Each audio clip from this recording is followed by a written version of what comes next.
So hello everyone, thanks for joining us. My name's Brian Duffy. I'm the Chief Exec of the Watches of Switzerland Group, and really pleased to be doing these Instagram videos at a very exciting time, Watch and Wonders, which we're going to go on and talk about. I'm really pleased to introduce a good friend of our business and my guest for today, and that's Bill Quinn.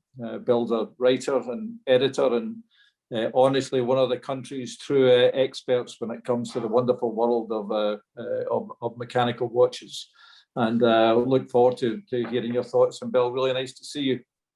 Thank you, Brian. That's very kind of you to say so. It's novel seeing each other over our respective corners of the Zoom call. I think we're very familiar with this process now. I can't imagine the watch CEOs this time last year were considering having to launch the 2021 collections in quite this manner. But since it started at 7 a.m. this morning, Central European time, it's run very smoothly, the first ever digital-only Watches and Wonders event. And it's been quite beguiling being able to meet the CEOs, virtually at least, and to see the product.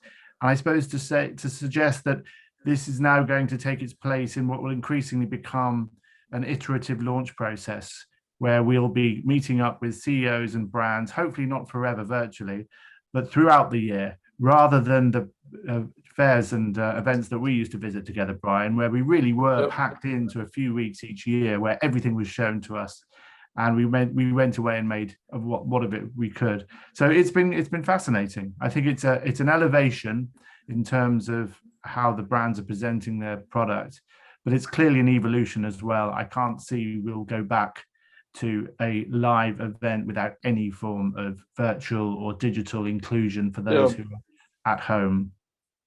No, I think that's right, and I know we both share the view that there's really no substitute for actually somebody passing a product across to you, a prototype, and you're getting a chance to see it on the wrist and hear someone, whether it's a designer or the commercial folks that we deal with, kind of present the actual product and all of its magic.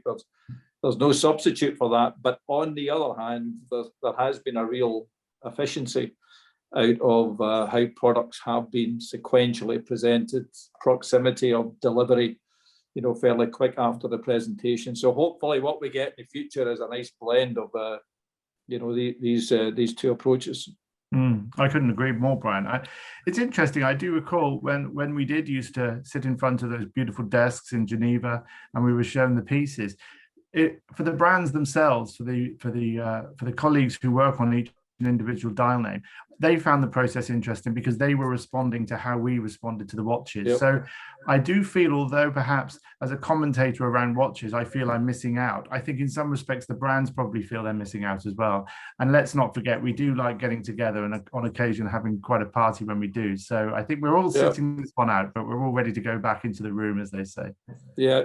So well, and hope that will be a year away. And of course, what was planned to have happened was the first truly global concentrated presentation in Geneva in 2020. The first one, I think, for over 3 decades. I would imagine that all the brands were all together. So that didn't happen in 20. It hasn't happened in 21, but it will happen in 22. Right? Absolutely. But let's not forget, this is also a very auspicious moment because several of the Geneva brands who traditionally showed in Basel have now joined their friends in Geneva for the first time. And obviously, we know of whom we speak. But I thought it was interesting that Rolex, who exhibited at Basel and had exhibited since the 30s, for their inaugural visit to Geneva's Watches and Wonders, chose the same slot, 12 p.m. on the Wednesday, which was traditionally the first moment we ever had to get in front of the pieces themselves back in Basel. And here we are in another city, another date in the diary, in a virtual scenario, but there they are at 12 p.m. sharp on the Wednesday with first showings of their 2021 collections.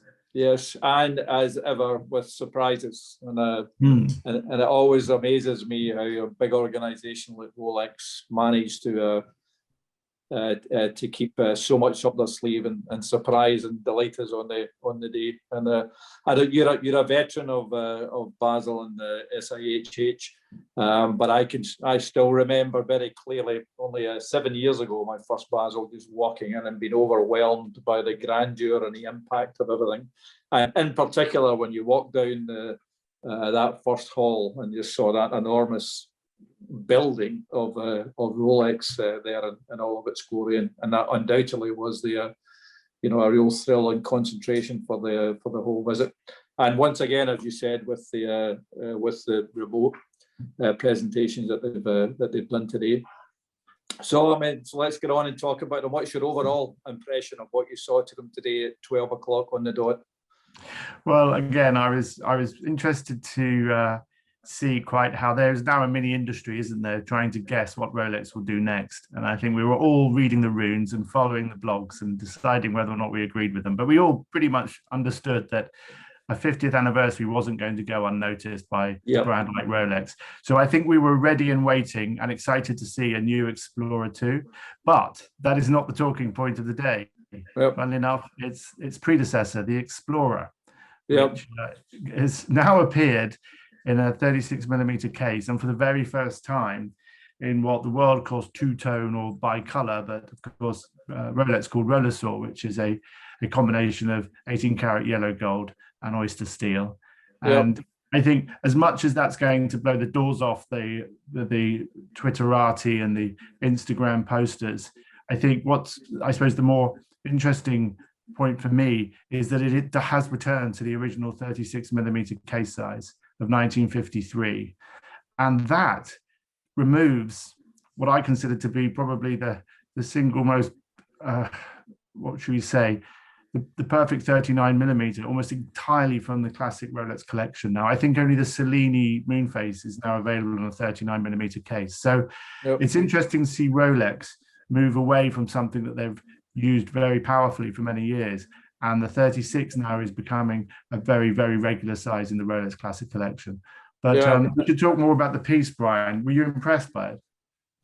I think it looks beautiful, and I love the heritage stories of adventure and developments with Rolex, and of course none more so than the first exploration of Everest when it happened. And I think if I've heard the stories correctly, I think Sherpa Tenzing got his watch at a different time from Edmund Hillary and the rest of the campaign. But it was their experience and advice and commentary and how well the watch had worked that came back and led to the development of the Explorer. So it's a wonderful story. It really is, and I think people can get too obsessed with the detail as to where the watch sat and where it physically went. But I think the overriding impression is that Rolex, rather like Hillary, was using this expedition as an experimentation period as well. And let's not forget that Rolex had been supporting Everest bids since the 30s. So I think it was almost on the 20th anniversary of their first visit to Everest that a Rolex made it to the top. And I think it's quite interesting to see how, as a result of that, the whole concept of the tool watch and what Rolex now call their professional range, or now the classical range, is really started with that Explorer model, and how that led to the models we know so well today. But they're both very handsome pieces. As I say, I think the Rolesaur variant will really kick up some dust. I think a lot of the Rolex aficionados will be discussing long into the night now how they feel about it. There's been a tendency in the past to suggest that tool watches shouldn't be made available in precious metals. I mean, the real hardcore would rather they don't appear on Jubilee bracelets, for instance. So this is another game-changing Rolex moment. It's a disruptive moment where Rolex knows that the aficionados will discuss this for a long time to come. But the non-Rolesaur variant, the stainless steel with the black lacquer dial, is a beautiful, beautiful piece as well, and shouldn't be overlooked. I mean, it's a stunning piece, very similar in all of its attributes to the original 1016. I look forward to seeing it, and I think they've done something different on the hour markers, if I understood correctly, with the chromalite, effectively how they've used it. The impression I got, and of course, and here's a good example of it if we haven't actually seen it. in the flesh. I'm not 100% sure, but my impression was there was a greater depth to the chromalite that was being used, so to have the same kind of impact that almost like a sandwich dial would have. Yeah, I think it's commonly held now that Rolex preferred evolution to revolution, as we know, and no model comes to market now without subtle improvements made to the technology inside. Obviously, in this case, there's a new movement from there is as you mentioned, the chromalite, which has been used more forensically to lengthen the time period in which it remains luminous. I mean, I have to say, I wish I was there and they were dimming the lights and we could see it in all of its deep blue glory, but that day will come. But yeah, it's fascinating to see how these small changes build into another addition to the legacy that is, in this case, the Explorer. But I suppose we should talk about the Explorer 2, which is celebrating the 50th anniversary. And I suppose you could argue that in this respect, it has undergone possibly more of a overhaul.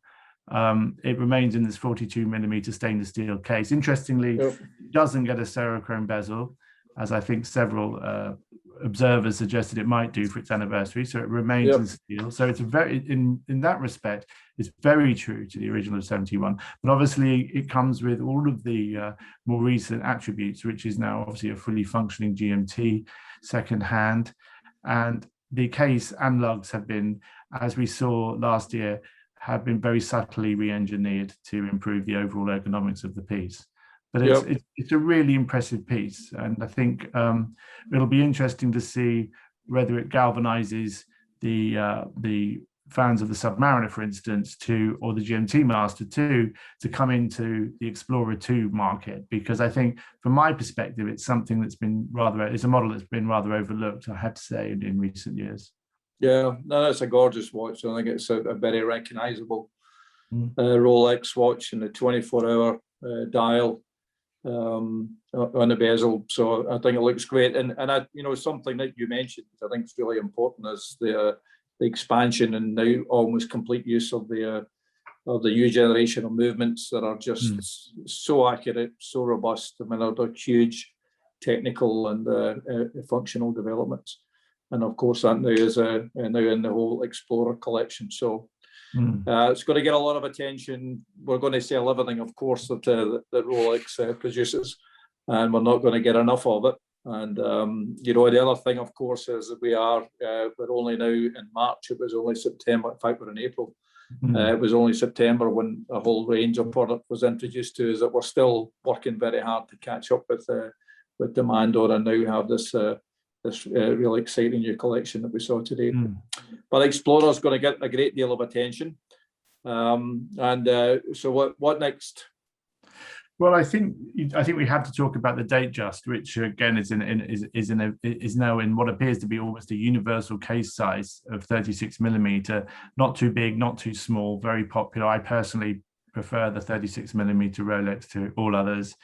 And we saw some interesting dials last year, didn't we, in the new Oyster Perpetual range, which I think was a blast of sunshine and sunlight. I mean, vivid green, yellow, and pink, red dials, which really brought not only Rolex's collection alive late last year, but I think the whole world alive when they saw them. It just woke everyone up.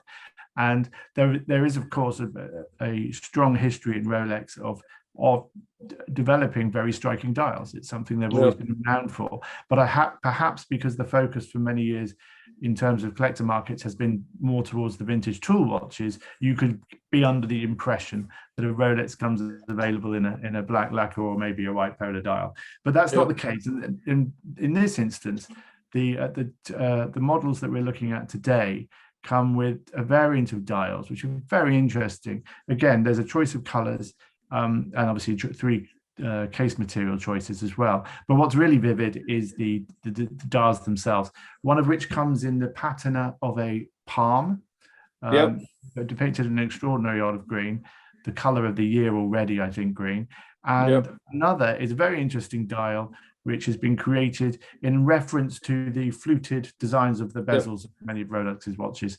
So we understand and we appreciate everything Rolex does in terms of, you said, its engineering and its efficiency, its robust and long-term survivability. But what we're looking at now is just great design and great executions of design as well.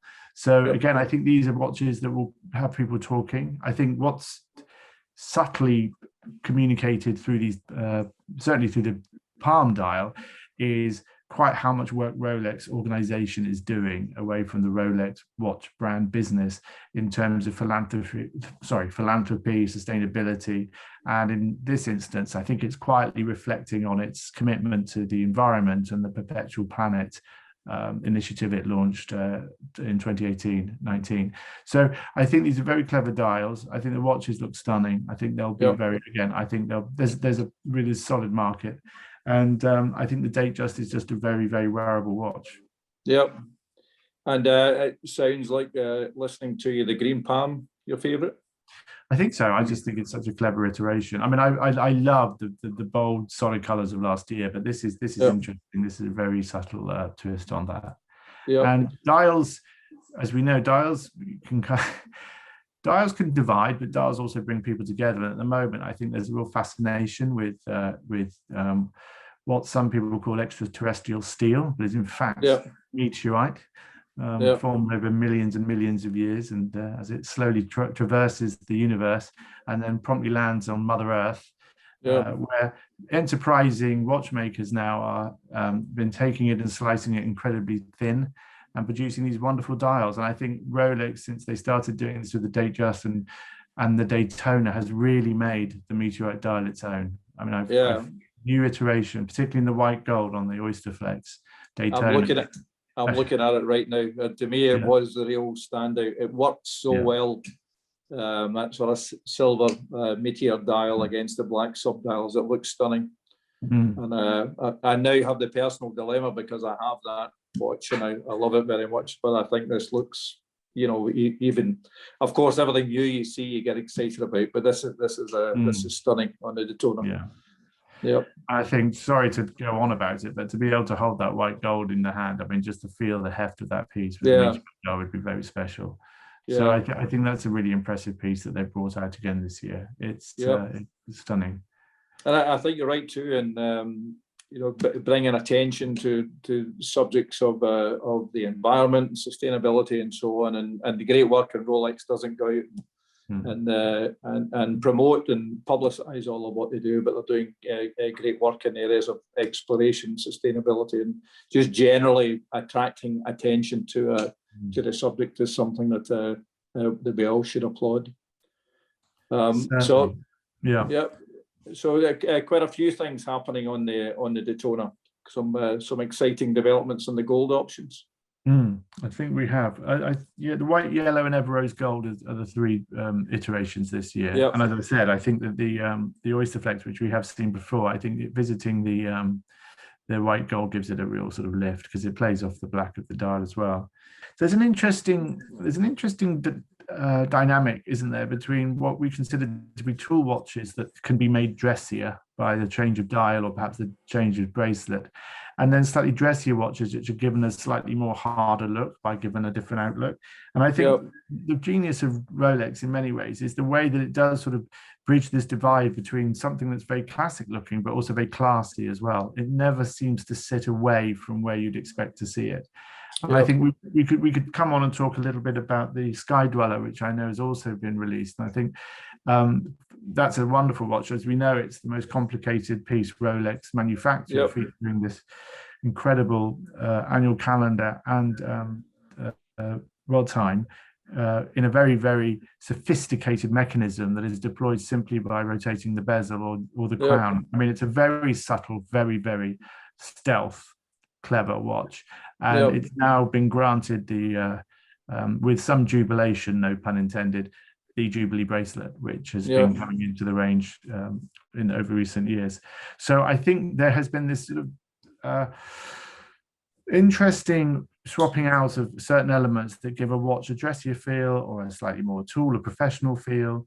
And what Rolex seem to do very well is to decide what goes with what when, and then of course create some discussion along the way as whether people feel that particular accessory, that item belongs on the watch or not. But it's I often, whenever commenting on, does Rolex, see where the trends are headed and respond, or does Rolex create the trends? And I'm for sure it's the latter.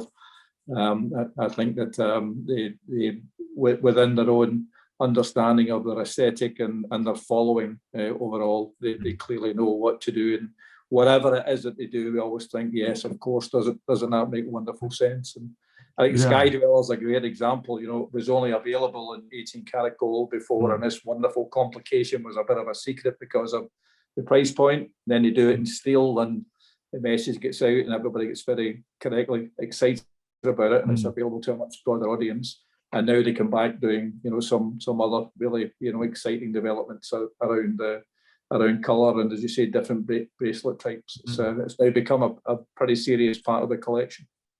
Definitely, but at the same time, they are rewarding those who perhaps do loiter on the more traditional side of the equation, shall we say? And I know your colleague Mark's delighted to see that the GMT Master 2 is now on an Oyster in stainless steel, is on an Oyster bracelet. So really, as you mentioned earlier, I think supply is the only issue here. I think the desirability speaks for itself.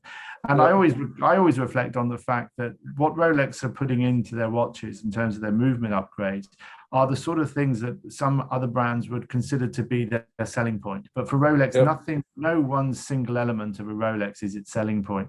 And it really does bring home quite how specific and how clever their product development is that it's the overall product that we admire. It's the overall product that we wish to own. We're not drawn specifically by any one quality or one selling point.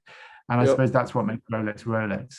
There's so much choice this year that you wouldn't be disappointed with any of the Rolex pieces that you would be able to buy. But in each category, almost there's a sense that there's the ever-changing, never-changing world of Rolex, which is where everything is subtly improved. Yep, and it's why again we have so many and increasing numbers of Rolex collectors, because you do become so impressed by and drawn in by the brand, and you inevitably, we're obviously in a privileged position of seeing and understanding everything that's there, but you inevitably are just drawn to say, I must have that piece, I must have this piece, and we know from our experience that are more and more people are becoming, serious Rolex collectors and really getting to know and love this brand so well. Well, it's an interesting point. As much as that on the way into this event, people have been talking about what they may see, what may happen.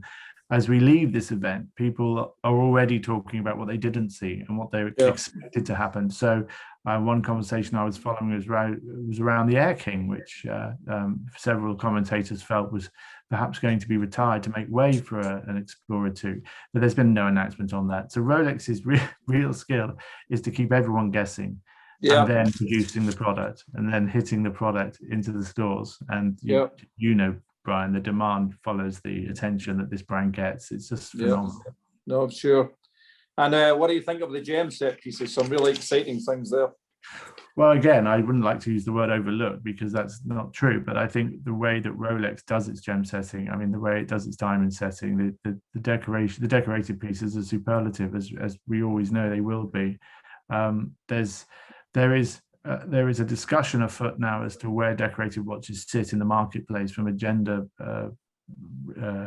perspective, but it's interesting that there was no demarcation when Rolex launched the first decorated piece we saw, that it was basically a beautiful, beautiful watch for those that enjoy fine gem setting. Yeah, and I mean, again, I can confirm huge demand from collectors and new consumers for these pieces, and I think there's going to be a lot of excitement about the gem set pieces that are being introduced. I think the Wildcat has been a just wonderful design with great demand and following, and we have 2 new products on that. And of course, I think the star of the show was the bejeweled Sky Dweller that we've just been talking about. Yeah. One of which, the fully pavied version, we don't even have a price for at this point yet because they're still adding up the cost of the huge number of diamonds that were involved. Yeah, it's a nice problem to have, but yes, setting the value when you are negotiating with quite so many hundreds of individual stones is probably something you want to take some time over doing, and getting it right the first time is my thought. Yep. But it'll be fascinating to see all of these pieces in the flesh, obviously, but it will also be interesting to see which become the standout above the line crazy makers. And I think in this instance, my money is on the Rolex Explorer, because it's so unusual. I think the stainless steel variant is possibly the more traditionally focused and will have a huge ready market. Yep. But the Explorer 2 shouldn't 50th anniversary. It's interesting. Some commentators feel anniversaries are simply a marketing device. They're just a tool by which brands create focus. I think they run deeper than that. I think there are moments when brands really reset the storylines around their pieces and reset the concept of the provenance that has led to the latest designs. I think anniversaries are very important moments for brands. And I think the Explorer 2, because it holds so much of the original's tool watch fabulousness, it was a very solid piece. Let's not forget, it was designed really for the extreme sportsman of the age of the 70s. I don't think the term extreme sports had really been born then, but the idea you were producing a watch for cave dwellers and those that spend long months in the dark or light Arctic and don't know whether it's day or night and need to look at their watch to find out. I mean, this is a very stubborn sort of timepiece that has now found its setting in the 2021. I think it's extraordinary. Yeah, and again, the updates are very subtle, because the Rolex are very keen to present to us today that the watch really is perfect for what it stands for and what it does, and it really didn't need a lot of attention, and they never feel that need when they see a product working so well. And I think a really interesting point, looking at the collection overall that you made earlier, the focus on the 36mm. It's a unisex size overall. It's a big concentration for Rolex now, and so much development and activity around that size. I think is going to be very interesting. Well, I know from our conversations, Brian, that you spend a great deal of time looking at trends and recognizing where they may go next. And I think we've discussed overall case sizes and whether they're going up or down. It seems to me that Rolex now have a very healthy portfolio of case sizes. I could concern myself that the 39 seems to be disappearing, but the fact is they run the gamut from the 28. And without going into the larger professional pieces, I think the 42mm Explorer 2 just seems to be absolutely the perfect status watch for this year, if one can find one. Let's hope we can.